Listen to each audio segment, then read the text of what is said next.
জুলাই আমাদেরকে যে বার্তা দিয়ে গেছে সেই বার্তা হচ্ছে ঐক্যের, সে বার্তা হচ্ছে আমাদের জাতিরাষ্ট্র গঠনের। আমরা জাতি গঠন করতে পারছি না, সংস্কৃতি আমাদের রাজনৈতিক সংস্কৃতিতে পরিবর্তন আনতে পারছি না। এখানে জাস্ট কেন্দ্রে কিন্তু আমরা ক্ষমতাকে দেখছি।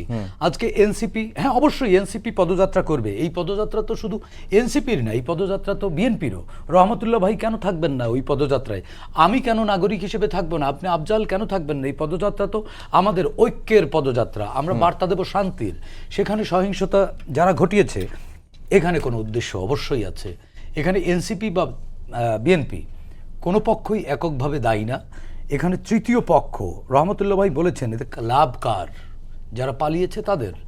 আমরা হ্যাজিমনি মুক্ত হতে পারিনি। জুলাই 24 ফ্যাসিস্ট পালিয়েছে, বাট আমরা একটা লেট ফ্যাসিজমের মধ্য দিয়ে যাচ্ছি। আমাদের প্রশাসনের মধ্যে কিন্তু সেই হ্যাজিমনি রয়ে গেছে।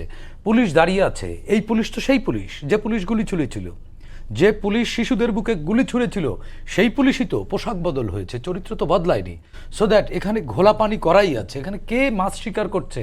আমার মনে হয় এনসিপি এবং বিএনপি বা রাষ্ট্র সবার উচিত এই ঘোলাপানির মধ্যে মাছটাকে স্বীকার করছে সেটা আইডেন্টিফাই করা উচিত। যদিও এটি কিন্তু দৃশ্যমান, দগদগে, খুঁজলেই পাওয়া যাবে, একটু সচেতনভাবে দেখলেই বের করা সম্ভব।